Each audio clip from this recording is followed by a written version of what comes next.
Good. I want to introduce, oops, brought up the wrong screen. Claudia Rivera. She is the executive director and founder of PaTi's Libelulas. Did I say it right? You're okay. Okay. Julie can attest my pronunciation is terrible on all things Spanish and French. PaTi's is a Latino nonprofit organization in Waterloo, Iowa, established to serve the Latinx community with advocacy, education, and empowerment. Claudia loves working, Claudia loves working in a nonprofit, and this career has taught her to advocate for underrepresented populations by introducing and creating new programs and services as a way of bringing a community together. So Claudia, thank you so much for joining us. And anything you want to say before we start the presentation?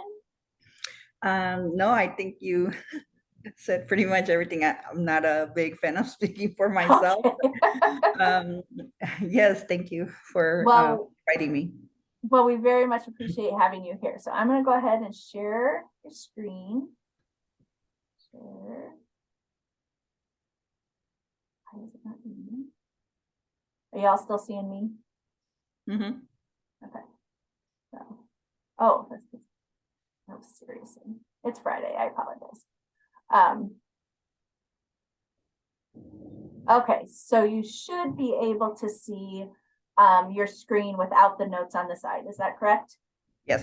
All right, then take it away.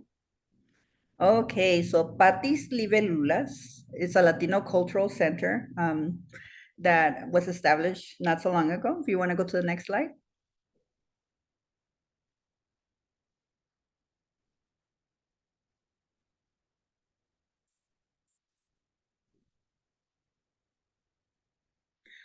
So it's cultura PaTi inspirado por ti. It's culture for you, inspired by you. That's what the translation of that tagline is. You want to go to the next slide? So Gabby said it earlier, my mission is to strengthen the growth of Latinos through education, advocacy, and networking.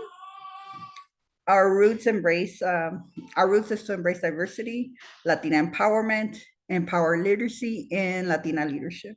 Next slide, please. So this is what our center looks like. It's a work in progress. As you can see, we have a sign sometimes outside when it's not too windy that says Español, se habla español.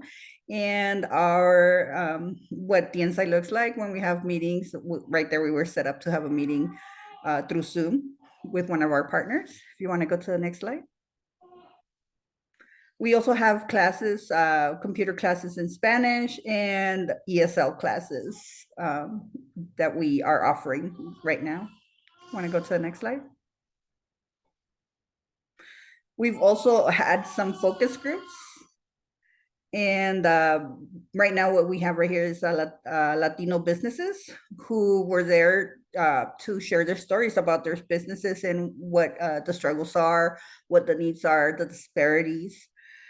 And as you can see, we had a little bit of a youth activity there because we had a visitor at that time. You want to go to the next slide? We have programs going on every once in a while. This was a health education on COVID-19 that we had through Zoom with one of our partners. You want to go to the next slide? And this is what our services are right now. Is we are a cultural center. And what that means is that we're a place where people can come and they can talk about what's going on, they relax, have some coffee, maybe in the future have a book club. Things like that always come up when you have a center and then you just want to include everyone and, you know, want to make sure that you are there to help with anything. And then we have family navigation. What that means is if a person needs help filling out an application or getting food stamp assistance, SNAP, any of those type of applications, we're there to help. And we're also able to offer resources and referrals. And again, English classes, computer classes, family programs, Advocacy is a big one for us because sometimes people come to us with problems that they have that's going on. It could either be justice, it could be for any type of um, discrimination, things like that. And that's where we also help with the advocacy part. We also have a youth center. So what that means is that we're going to offer programs for youth, arts,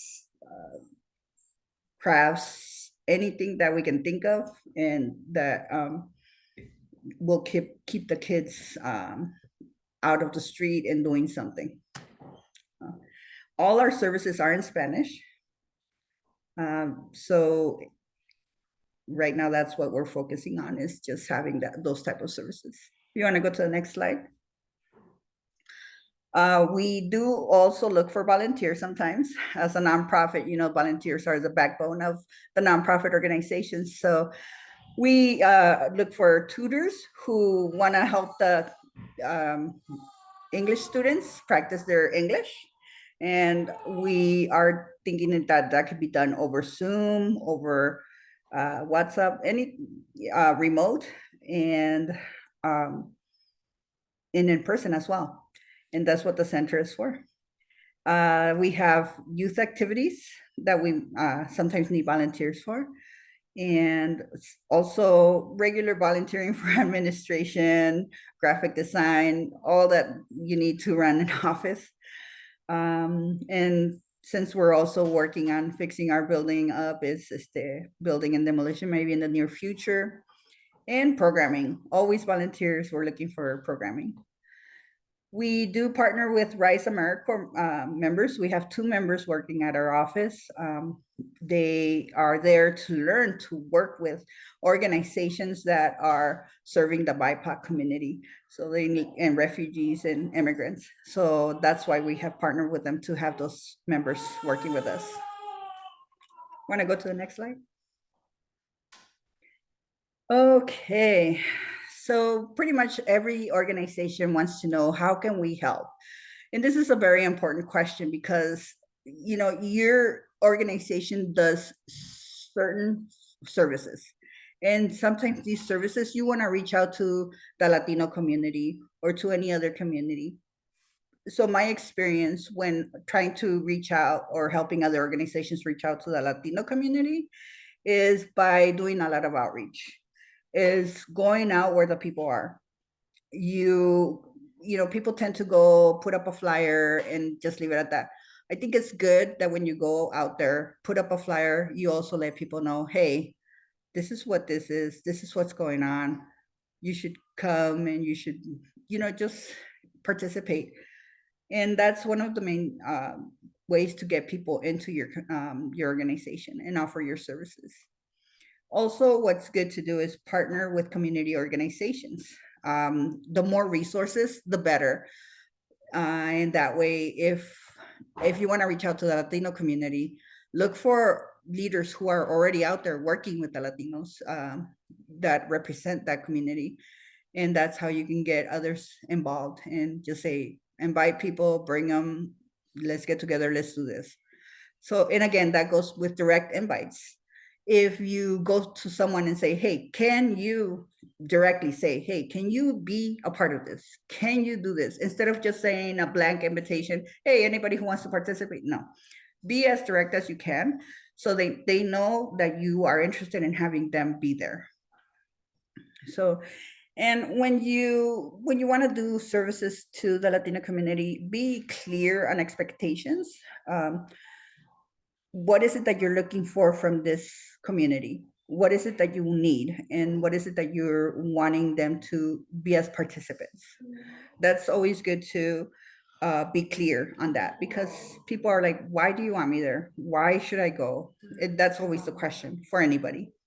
So as long as there's clear expectations as to what you're looking for, that helps out a lot, especially when trying to offer a service. We want to go to the next slide.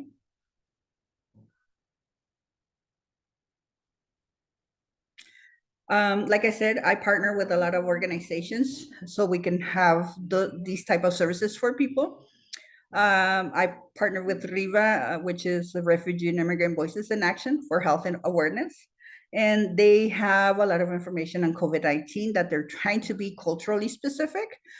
So they have anything in Spanish for the Latino community, for Burmese, many languages actually that they're working on. And this group is a bunch of organizations across the state, which is the African American NISA and Monsoon and Embark. So it's a collaboration between many organizations. They helped me come up with some great creative social media posts so I could get people in my door and let them know that we have stuff available. And so to reach out. And they've also provided me with a lot of test kits for people who are looking to have checked to see if they have COVID-19 or not, because as you are aware, there's a lot of illnesses going on around this time of year. So people are not sure, is it COVID or what is it? So I also partner with the Iowa Latinx project, and that's to gather data and tell the the Latino story. And we've gathered a lot of data regarding education, businesses, health, housing. So it's across the board. It's finalizing, so it's going to go public pretty soon by the end of this month, and it will give me a better opportunity to explain what the Iowa story is from our voices, and also data and disparities. I also partner with the Spanish Helpline of Iowa. That Spanish helpline came about when COVID-19 started, and it's to provide resources, information, and help to Spanish speakers in the state of Iowa. So they just call this number, and we provide social services. Next slide, please. Here's, of course, a little bit of data, because a lot of people don't have a complete presentation without data. So, Latino highlights of 2022, and this is through the Metro for Des Moines. As you can see, we are growing, we are generating business, and we are bringing a lot to the economy here in Iowa. The disparities compared to whites, its average household income is 33% lower. Again, you can see all these numbers here, and there's a large gap. I mean, we saw the numbers going down in 2019 with Blackhawk County. The graduation rate went down in 2019, and we're trying to figure out what happened in that day. So as this project is very important to highlight what we are going through right now. Next slide.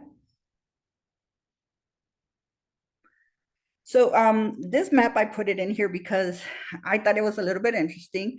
It just shows you where people are more Latinos live in Blackhawk County. And as you can see, the dark area is a little bit more representation as to where people are living, where they are at. Next slide. Okay, so we are talking about having a fair between me and Amani Community Services. We are wanting to have a resource fair. We are calling it We Are United, Somos Unidos. And we're reserving, because we're still in that stage, we're reserving Lincoln Park for May 12th from 2 to 7. And what we want is booths from different organizations. We would like to see a mobile clinic also, someone that's there to either do high blood pressure checks or anything that's easy that the community needs at that time, like diabetes check. I think that's been done with mobile clinics. So whatever is available that will gather people's attention would be great, especially if it's catered to that demographic. And also just providing general resources information to the community.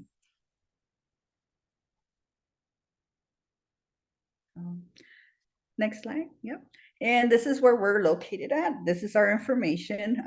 I know I went a little bit too fast because I get nervous doing presentations, but if there's any questions, I'm good with questions.